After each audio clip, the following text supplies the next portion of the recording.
Once, there was a young boy, full of dreams bigger than his years. Though his age was young, his ambitions were anything but small. He dreamed of building something extraordinary, something that would make the world take notice. As time passed, his dreams only grew, and so did his determination to make them a reality. He worked tirelessly, day and night, and finally started his own company. In the beginning, it was tough, money was tight, and there were days when success seemed out of reach. But slowly, things began to turn around. The business started to grow, the profits began to pour in, and soon, he was the wealthiest man in his town. But as the saying goes, what goes up must come down, and no one ever expects the fall to come so suddenly. One day, without warning, his business hit a rough patch. The profits began to disappear and the losses mounted. His once thriving company was now teetering on the edge of collapse. Soon, debt collectors started knocking at his door, threatening him with violence if he couldn't pay up. The weight of his troubles was too much to bear. Overwhelmed with despair, he found himself sitting in a quiet park, tears streaming down his face, contemplating the end. What's the point of living if I can't fix this, he thought. That's when it happened. An old man walked up to him, gently placing a hand on his shoulder. "What's wrong, son? You look troubled," the old man said kindly. The young man, frustrated and lost in his own misery, snapped back, "Leave me alone. You don't know what I'm going through. Just go away." But the old man didn't back down. He asked again, "Please, tell me what's wrong. I might be able to help." The young man sighed, almost defeated, and said, "I owe $10 lakh. There's no way I can pay it back. What do you want me to do?" The old man smiled gently and pulled out a checkbook. "Here," he said, handing him a check for exactly $10 lakh.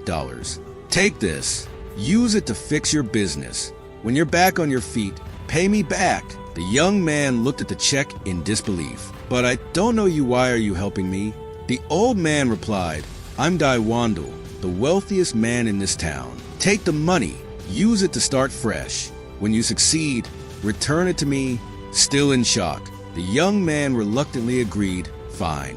We'll meet in a year, and I'll pay you back then." He walked away, a little lighter, thinking that maybe this was the answer to his problems. But as he sat at his desk later that night, something struck him. The old man had given him the check, but more importantly, he had given him something more valuable: hope. That night, the young man made a decision. He thought, "Why depend on this check? What if I can turn things around on my own?" And so, he focused on rebuilding his business, pouring his heart and soul into it. Slowly, things started to change. The company came back to life, employees returned, and the debt started getting cleared. His determination and hard work paid off. A year later, he was finally ready to meet Daiwandal again. He couldn't wait to tell him that he had turned everything around without using the check. When he arrived at the park, he was buzzing with excitement.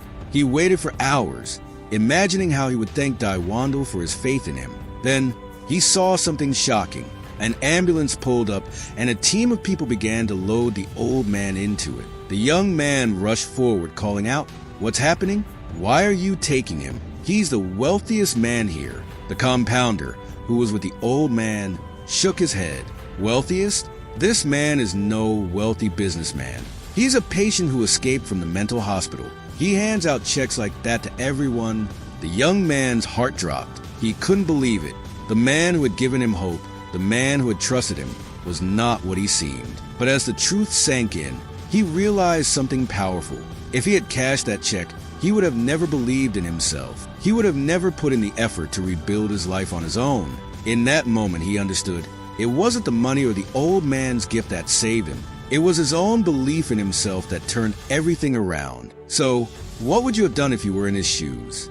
Would you have cashed that check or trusted yourself to rebuild? Think about it. Sometimes the most powerful thing we can do in the face of adversity is to believe in our own abilities. If you enjoyed this story and found it inspiring, don't forget to hit the like button and subscribe.